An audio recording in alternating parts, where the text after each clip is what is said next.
nesta noite eu queria falar sobre um assunto muito pertinente, um assunto muito importante. Eu queria falar sobre o povo mais rico da terra. Você conhece o povo mais rico da terra? Eu conheço. Aliás, eu não somente conheço, e você também não somente conhece, mas você faz parte deste povo mais rico da terra.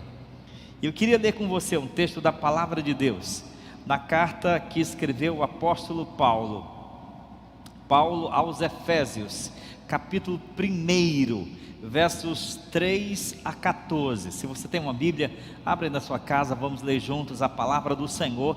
Efésios 3, versos 1 a 14, um texto belíssimo, de uma riqueza extraordinária, e nele nós vamos encontrar em que consiste o tesouro, a riqueza do verdadeiro Filho de Deus. Assim está escrito: bendito seja o Deus e Pai de nosso Senhor Jesus Cristo, que nos abençoou com todas as bênçãos espirituais nas regiões celestiais em Cristo, porque Deus nos escolheu nele antes da fundação do mundo para sermos santos e irrepreensíveis em sua presença. Em amor nos predestinou para sermos adotados como filhos por meio de Jesus Cristo, conforme o bom propósito de sua vontade, para o louvor da sua gloriosa graça, o qual nos deu gratuitamente no amado. Nele temos a redenção por meio de seu sangue, o perdão dos nossos pecados, de acordo com a riqueza da graça de Deus, a qual Ele derramou sobre nós com toda sabedoria e entendimento, e nos revelou o mistério da sua vontade, de acordo com o seu bom propósito, que Ele estabeleceu em Cristo, e isto é, de fazer convergir em Cristo todas as coisas, celestiais ou terrenas, na dispensação da plenitude dos tempos. Nele fomos também escolhidos, tendo sido predestinados conforme o plano daquele que faz todas as coisas, segundo o bom propósito da sua vontade, a fim de que nós, os que primeiro esperamos em Cristo, sejamos para o louvor da sua glória. Quando vocês ouviram e creram na palavra da verdade, o evangelho que os salvou, vocês também foram selados em Cristo com o Espírito da promessa, que é a garantia da nossa herança até a redenção daqueles que pertencem a Deus, para o louvor da sua glória. Bendito seja o Senhor. Que texto extraordinário! Esse texto da carta do apóstolo Paulo, os versos 1 a 14, é uma sentença só, é um período só, na verdade. O apóstolo Paulo, num fôlego só, escreve com uma profundidade inefável esse texto, assim, de uma forma que Deus fala conosco, como também em toda a Escritura Sagrada. E nesse texto, meus queridos irmãos, meus queridos amigos, o apóstolo Paulo quer nos deixar cientes de tudo aquilo que nós temos, de tudo aquilo que nós somos em Cristo Jesus.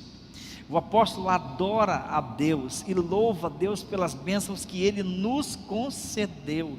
Ele começa dizendo: bendito seja o Deus e Pai de nosso Senhor Jesus Cristo. O verbo grego aqui é o logel, que significa pronunciar bênção, fazer prosperar. Ele diz que Deus nos abençoou, Deus derramou sobre o seu povo, Deus dispensou sobre o seu povo toda sorte de bênçãos espirituais nas regiões celestiais em Cristo Jesus. Portanto, o apóstolo Paulo diz que Deus já nos abençoou e nos tem abençoado com todo tipo, com toda sorte de bênçãos espirituais em Cristo Jesus. Mas é importante que saibamos, primeiramente, a fonte das nossas bênçãos. A fonte das bênçãos é Deus. Deus é quem nos abençoa. Tudo que temos, tudo que somos, tudo que conquistamos, vem de Deus. Não é sorte, não é destino, não é acaso, é de Deus. Reconheçamos também a amplitude das nossas bênçãos. Ele diz que Deus nos abençoou com toda sorte de bênçãos espirituais, toda sorte, todo tipo. As bênçãos são dadas por Deus e, portanto, a graça de Deus é rica, é abundante. Deus tem abençoado o seu povo. Ele nos abençoou com superabundantes bênçãos espirituais. É importante também reconhecermos a esfera dessas bênçãos. Ele diz que nas regiões celestiais em Cristo. Isso não se refere a uma localização física, a uma localização geográfica, o que quer dizer que nós recebemos tudo em Cristo, ou seja, através de Cristo, e remete ao futuro, remete ao céu, remete à glória. Nas regiões celestiais, é uma expressão grega dificílima de traduzir, de interpretar, mas nos dá a entender que nós somos abençoados numa esfera espiritual, que Deus, através de Jesus, já abençoou o seu povo. E aliás, reconheçamos também o fiador das nossas bênçãos, que é Cristo Jesus. A expressão em Christos é repetida aqui 5 vezes, para mostrar para mim, para você e para todos nós, que o apóstolo está nos dizendo que Cristo é o fiador.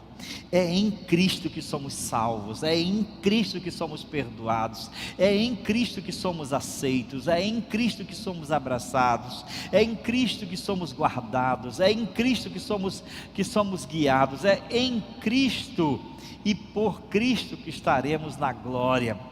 É por isso que o apóstolo Paulo diz também lá em Romanos, que aquele que não poupou o seu próprio filho, antes o entregou por todos nós na cruz, será que não nos dará com Ele e de graça todas as coisas? É com Ele. Ele é o fiador das bênçãos. Ele é o fiador das bênçãos. É importante dizer que Deus nos abençoou, não nos abençoará. O verbo grego utilizado aqui, de fato, se refere a algo já consumado. O que Paulo está dizendo é que através de Jesus, Deus nos fez ricos, prósperos e abundantes e abençoados desde a eternidade. A Trindade inteira está reunida para abençoar o seu povo, e é por essa razão que você e eu e todos quantos pertencem à igreja de Deus são o povo mais rico da terra. A igreja é o povo mais rico da terra, é o povo mais rico do universo, eu diria, porque Deus dispensou os tesouros celestiais, Deus derramou abundantemente os tesouros celestiais sobre o povo de Deus. Mas em que consistem essas riquezas? Não são tesouros materiais necessariamente, não são castelos, contas bancárias, apólices de seguros, ações na bolsa de valores. Não são coisas que ficam, que são roubadas e que são destruídas e que são tomadas deste plano da nossa existência. Não. Os tesouros que fazem o povo de Deus, o povo mais rico da terra, são tesouros excelentes, são tesouros inalienáveis, são tesouros inalcançáveis do ponto de vista humanos. São tesouros que só Deus pode dar ao seu povo. E quais são eles? Nesse texto, o apóstolo Paulo elenca para nós uma série desses tesouros. E o primeiro é: o povo de Deus é o povo mais rico da terra, porque em Cristo esse povo foi escolhido e adotado por Deus. Veja os versos 4 e 5. Porque Deus nos escolheu nele antes da fundação do mundo, para sermos santos e irrepreensíveis em sua presença. em amor nos predestinou para sermos adotados como filhos por meio de Jesus Cristo, conforme o bom propósito da sua vontade, para louvor da sua gloriosa graça, a qual Ele nos deu gratuitamente no amado. Paulo nos diz que Deus nos escolheu em Cristo antes da fundação do mundo para sermos santos e predestinados para ser parte da sua família. É verdade, irmãos, está na Bíblia. Deus nos escolheu em Cristo. Deus nos elegeu antes mesmo que nascêssemos para pertencermos ao seu povo e para fazermos parte da sua família. Não diz respeito às nossas escolhas, nós só escolhemos Jesus porque Ele nos escolheu antes mesmo de nascer. A eleição e a predestinação são atos divinos e que são respondidos pelos filhos de Deus a seu tempo, quando ouvem o chamado, o evangelho da verdade e crendo são confirmadas as eleições e a predestinação do seu povo. Deus nos escolheu, Deus escolheu você, Deus escolheu a sua vida para ser parte do povo de Deus. E isso tem a ver com um compromisso, isso implica um compromisso ético, porque o apóstolo diz que nós fomos escolhidos para vivermos, Deus nos escolheu antes da fundação do mundo para sermos santos e irrepreensíveis. Sim, Deus nos escolheu para sermos um povo diferente. A igreja de Jesus é esse povo, não é perfeito, mas é um povo diferente. O nosso compromisso é viver de tal maneira que a nossa vida, que o nosso coração não seja maculado pelos nossos pecados, vivermos uma vida santa e irrepreensível, porque fomos comprados, como diz o apóstolo Pedro, por alto preço. Ele diz em 2 Pedro 3,14: por isso, meus amigos, enquanto vocês esperam aquele dia, façam o possível para estar em paz com Deus, sem mancha e sem culpa diante dele. Você pertence a Jesus, você é povo dele, e portanto a sua vida deve refletir a glória de Deus. Isso ressalta também um compromisso fraternal, porque o apóstolo Paulo nos diz também que para sermos santos e irrepreensíveis, e em amor nos predestinou para sermos adotados como filhos por meio de Jesus Cristo.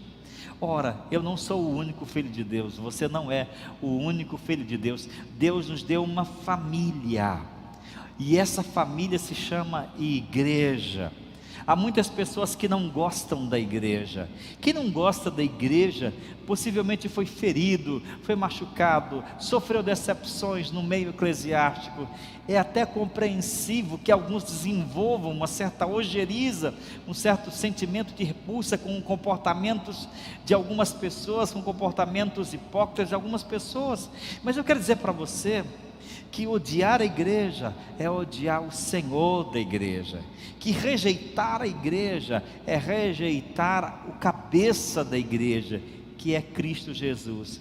A igreja, conquanto seja imperfeita nessa dimensão, um dia será ela aperfeiçoada, quando nós habitarmos o céu eternamente. E como cristãos, Deus nos deu a igreja e nos fez parte de uma família numerosa, que na dimensão de uma congregação local e sobretudo na dimensão de uma igreja universal, composta por todos os verdadeiros filhos de Deus que estão existindo nesse momento e que já existiram na história. Isto quer dizer que eu tenho um compromisso fraternal. Ser um filho de Deus é viver em amor com aqueles que também Deus amou, com aqueles que também amaram a Deus. Ser um filho de Deus é amar aqueles a quem Deus ama, aqueles por quem Jesus morreu.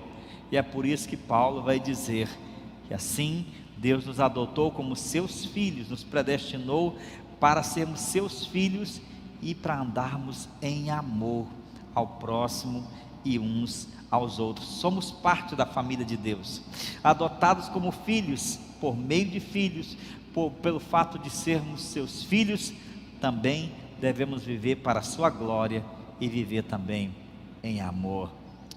Esse é o primeiro tesouro que torna você o ser humano mais rico da terra. Você foi escolhido por Deus. Você que é um crente, você que creu em Jesus como seu único Salvador, você foi escolhido por Deus. Isso torna você diferente de todas as pessoas que ainda não foram. Podem ser bilionários, podem ter tesouros e castelos desse mundo, mas se não crerem em Jesus, se não foram chamados por Deus, eles são os mais pobres seres humanos da terra. Em segundo lugar, um segundo tesouro que faz de você, que faz do povo de Deus, o povo mais rico da terra, é que esse povo foi redimido e perdoado. Deus não apenas chamou, Deus não apenas escolheu, Deus não apenas agregou no seu corpo, mas Ele perdoou e redimiu.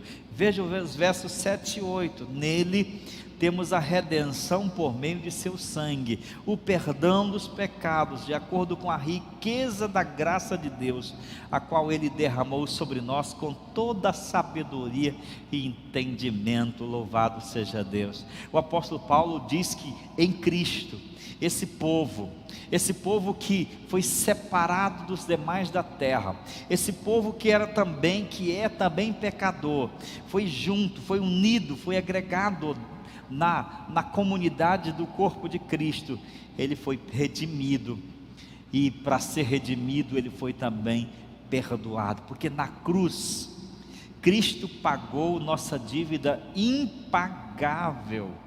Em Cristo temos a redenção. A palavra redenção aqui é a palavra grega que significa libertação de um mal mediante o pagamento de um preço, para que nós fôssemos parte do povo de Deus, para que fôssemos comprados para pertencer a Deus. Deus teve que pagar um preço. Isso é remissão. O preço da minha liberdade, o preço da sua liberdade espiritual, o preço para pertencermos a Cristo não foi milhares e milhares de reais ou de dólares, foi o precioso sangue de Jesus. Como diz Efésios 1:7, Efésios 1:7 diz: por meio do seu sangue. Esse sacrifício nos faz lembrar do estado espiritual em que estávamos. Quando lembramos do que Cristo fez por nós, precisamos pensar de onde estávamos sem Cristo. A nossa pecaminosidade, o estado espiritual humano é tão severo, é tão agudo, é tão desesperador, que somente o sacrifício do Filho foi necessário para salvar a humanidade. Através da expiação veio o perdão e, consequentemente, a absolvição da culpa. Uma vez que Jesus satisfez na cruz as exigências legais, carregando sobre si, sobre o madeiro, as nossas iniquidades, agora Deus nos deu o perdão e a paz. Diz o apóstolo Paulo: nele temos o perdão, através do sangue dos seus pecados, dos nossos pecados. Do sangue, temos o perdão dos nossos pecados através do sangue de Jesus. 1 Coríntios 6:20 diz: porque fostes comprados por preço, glorificai a Deus no vosso corpo. Vocês não foram resgatados, diz o apóstolo Pedro, por prata ou ouro ou coisas perecíveis, mas pelo precioso sangue. Olha, querido irmão, olha, querido amigo, você que faz parte do povo de Deus, você foi tirado, resgatado do domínio, do poder das trevas, para fazer parte do povo de Deus, e você foi perdoado. Olha, se há uma coisa que todo cristão deve ter certeza, é de que o seu passado foi perdoado e apagado pelo... Quando nós cremos em Jesus e Ele nos chamou, nos tornou seus filhos, as nossas iniquidades foram apagadas e perdoadas, e Deus nos deu uma nova vida, para viver diferente, pois diz a palavra de Deus: se alguém está em Cristo, é nova criatura, as coisas velhas já passaram, e tudo se fez novo. Um velho homem morreu, a velha humanidade, sua culpa e seu escrito de dívida padeceu. Renasce um novo homem, uma nova pessoa, uma nova mulher, perdoada, para viver uma vida diferente. Algumas pessoas riem, ironicamente zombam dos crentes, dizendo: ora, os crentes dizem que depois que fulano fez isso e fez aquilo outro, agora são perdoados. Como eles sabem disso? Como sabemos que somos perdoados por Deus? Porque nos tornamos bonzinhos? Porque a igreja garante isso? Pela cruz. A cruz do Calvário é a maior prova de um Deus misericordioso e bondoso, pronto, disposto a perdoar as nossas culpas e nos dar uma nova vida para a glória dele. Louvado seja Deus. As riquezas da graça de Deus são imensuráveis. Por sua graça fomos acolhidos, perdoados e deu-nos uma nova vida. Em terceiro lugar, um terceiro tesouro que torna a igreja, o povo de Deus, o povo mais rico da terra, é que esse povo foi esclarecido e inserido no plano eterno. Esclarecido e inserido no plano eterno. Veja os versos 9 a 12. E nos revelou o mistério da sua vontade, de acordo com o bom propósito que ele estabeleceu em Cristo, isto é, em Cristo todas as coisas, celestiais ou terrenas, na dispensação da plenitude dos tempos.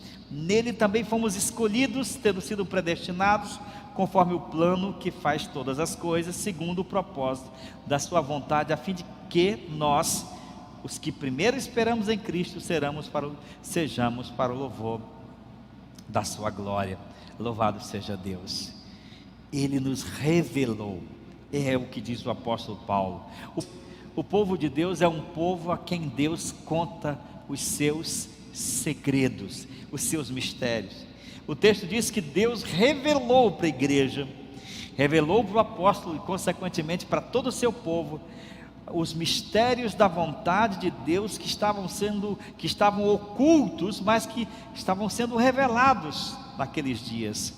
Os últimos dias, a palavra que mistério, a palavra grega mistério, não significa algo mágico ou algo obscuro, significa simplesmente um plano eterno que Deus estava colocando em ação.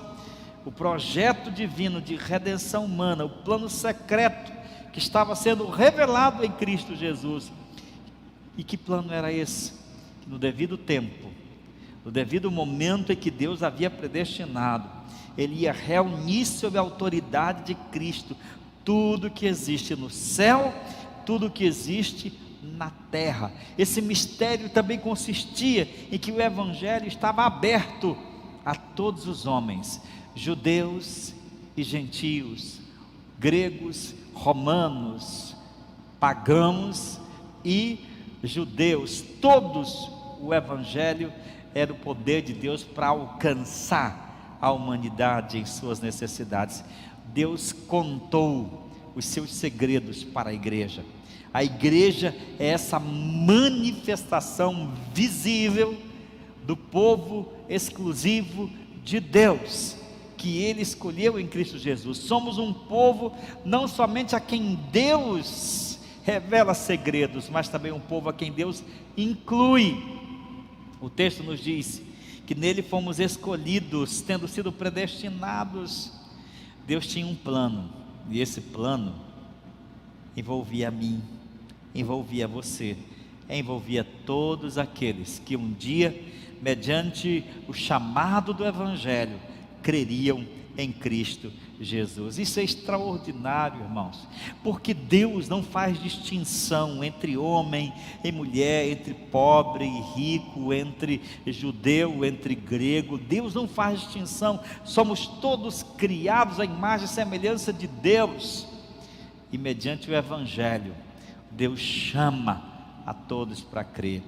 Nós vivemos nesses últimos dias uma onda de racismo que pairou sobre o mundo, especialmente sobre os Estados Unidos, quando aquele cidadão foi brutalmente, de certo modo, assassinado pelos policiais dos Estados Unidos.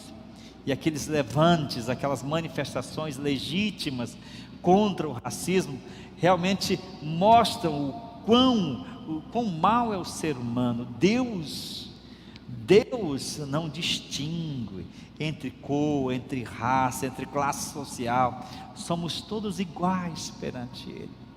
Racismo, qualquer que seja ele, preconceito, qualquer que seja ele, só tem um nome para essas coisas: pecado. Pecado diante de Deus, ofende a Deus. O preconceito de raça, de cor, de sexo, de idade, de classe social, o preconceito, qualquer que seja, é ofensa primeiramente a Deus, porque Deus tem um chamado a todas as nações, a todas as pessoas, através de Cristo Jesus. Antes da eternidade, Ele incluiu a mim, incluiu a você, nesse plano, para que nós fôssemos para o louvor da sua glória. Bendito seja o Senhor. Em quarto e último lugar, o quarto tesouro que faz da igreja o povo mais rico da terra, é que esse povo foi selado com o Espírito Santo e foi feito herança de Deus. O que o apóstolo quer dizer com isso? Veja os versos 13 e 14. Quando vocês ouviram e creram na palavra da verdade, o evangelho que os salvou, vocês foram selados em Cristo com o Espírito Santo da promessa, que é a garantia da nossa herança até a redenção daqueles que pertencem a Deus, para o louvor da sua glória. Por fim, o apóstolo nos diz que Deus incluiu os gentios em seu povo nesse mistério, nesse plano eterno. E quando nós cremos e ouvimos a palavra da verdade, bem como os Efésios, primeiro destinatário da carta, nós cremos, fomos salvos, porque Ele selou, a expressão grega aqui é, Ele selou a cada cristão com o Espírito Santo da promessa. Deus veio habitar não somente em nosso meio através de Jesus, mas Ele veio habitar no próprio povo. Quando cremos em Jesus, Deus habita por seu Espírito em nós. Esse Espírito é o selo, é a garantia de que nós pertencemos a Deus. Esse selo não está marcado em minha mão, em minha testa, mas está marcado por uma nova vida que Ele mesmo gerou em mim. A presença do Espírito Santo é a prova cabal, inconfundível, de que pertencemos a Deus. É o selo que fala que somos propriedade. Ele é a marca, o Espírito Santo é a marca de Deus em nós. E isso é muito importante, porque quando nós compreendemos que a igreja é a morada de Deus, nós passamos a amar a igreja. E quando eu estou falando de igreja, obviamente você sabe, não estou me referindo ao templo, ao lugar geográfico onde essa igreja mora. Deus não mora em templos feitos por mãos humanas. Deus está aqui agora, porque nós estamos no templo transmitindo esse culto, e Ele está aqui recebendo o culto de todos aqueles que aqui estão, mas Ele está também aí com você, e Ele mora em você, Ele mora em nosso coração. Mas quando não houver mais ninguém nesse espaço geográfico, Deus não tem necessidade nenhuma de morar aqui, porque Deus não mora em templos feitos por mãos humanas. Deus mora em corações salvos, transformados, regenerados pelo sangue de Jesus. Louvado seja Deus. Você que é igreja, você é morada de Deus. Você que é igreja, você é morada de Deus. Mas preste muita atenção, Deus mora na igreja, e nós só somos igreja quando de fato vivemos como igreja. Nenhuma pessoa individualmente, nenhuma pessoa sozinha é igreja. Igreja é o corpo, é a comunidade dos fiéis, a comunidade de todos aqueles que foram comprados por Cristo Jesus e que adoram a Deus e cumprem sua missão nesse mundo. O Espírito Santo é o penhor. A palavra grega utilizada para penhor aqui é arabon, que é uma palavra semítica que quer dizer, que vem do universo comercial, e quer dizer uma espécie de entrada, é um sinal de que nós pertencemos a Deus. É como se Deus tivesse carimbado a nossa alma é dita: esta a mim pertence, não é ao mundo, não é ao pecado, não pertence ao diabo, pertence a mim. Isso é o que o Espírito Santo faz, ele é o selo. Deus faz isso com a nossa vida para provar que nos ama, que somos o seu povo. Mas não somente isso, nós nos tornamos a possessão de Deus, a herança de Deus na terra. Preste muita atenção, meu querido irmão, Deus tem um povo na terra, Deus tem uma família na terra, Deus tem um tesouro na terra. Qual seria o tesouro de Deus? Seria as grandes reservas de riquezas nacionais, dos bancos federais, dos países? Qual seria o tesouro que Deus tem na terra? Seria uma nação específica? Não, não. O grande tesouro de Deus, a maior riqueza que Deus tem no mundo, não é a prata, não é o ouro, não são pedras preciosas, nem apólices de seguro, nem ações nas bolsas de valores. O maior tesouro que Deus tem no mundo é o seu povo, a igreja dele. O maior tesouro sou eu, é você, somos nós, porque fomos comprados por altíssimo preço pelo sangue de Jesus. Consequentemente, preste muita atenção, tire a igreja de Cristo do mundo, e o mundo se torna o lugar mais pobre da terra. No dia que a igreja de Jesus for tomada, eu não acredito numa espécie de segunda chance após o arrebatamento. No dia que a igreja for tirada da terra, não há mais razão para a história humana, porque a igreja é a menina dos olhos de Deus, a igreja é o povo de Deus, é o tesouro que Deus tem na terra.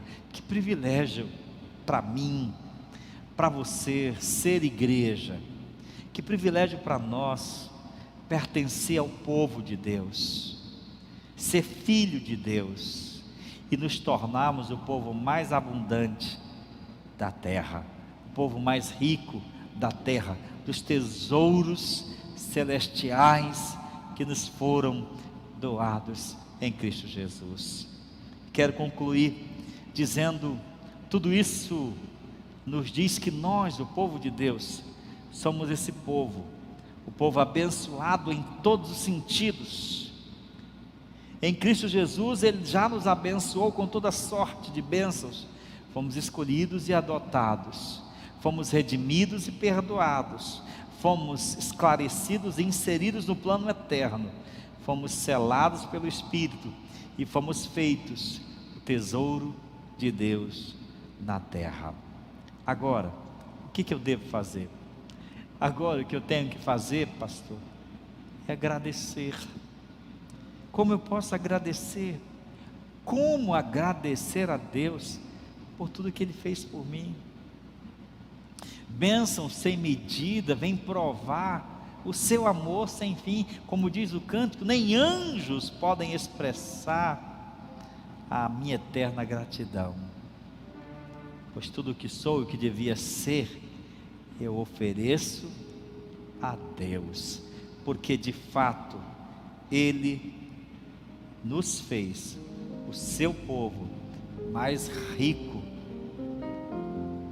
o seu povo mais próspero da terra.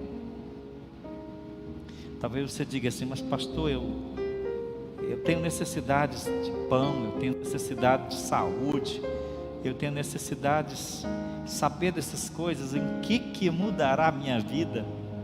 Como? Na verdade, saber que Deus me ama, saber que sou seu povo, saber que sou herança de Deus, saber que sou o tesouro de Deus nesse mundo, muda tudo, porque eu passarei a olhar e a enxergar as adversidades da vida e da minha existência com hombridade, de cabeça erguida, com a fronte erguida, porque eu sou o filho de Deus, você é filho de Deus, você é o povo de Deus, e a despeito de quaisquer que sejam as circunstâncias e adversidades que estejamos hoje enfrentando, ou que ainda haveremos de enfrentar, isso não vai mudar em nada aquilo que nós somos perante Deus. Somos o seu povo, e mesmo que tenhamos que passar por vales, por adversidades, por desertos na nossa existência, ainda sou um povo amado por Deus, escolhido por Ele, para ser o seu povo, e um dia, tudo isso ficará para trás, quando eu verei a natureza da verdadeira herança celestial em Cristo Jesus. Deus abençoe você, meu irmão. Olhe os desafios da sua vida com essa ótica, a ótica de um filho, de uma filha de Deus, de um membro do povo mais nobre e rico da terra, por causa de Cristo e de tudo aquilo que Ele fez por ti.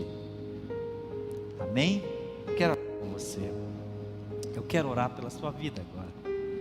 Senhor, eu te adoro, Senhor, e eu te glorifico, Senhor, por tudo que o Senhor é para nós, por tua graça infinita e soberana, que nos alcançou na cruz do Calvário, quando éramos pobres e réis pecadores, andando segundo o curso desse mundo, segundo o príncipe da potestade do ar, e éramos por natureza filhos da ira, mas por causa de Cristo, em Cristo e por meio de Cristo, fomos chamados à luz e pertencemos ao teu povo.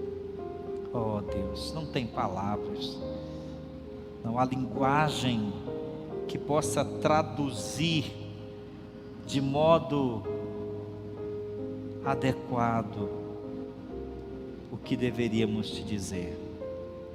Gratos somos, em nome de Jesus.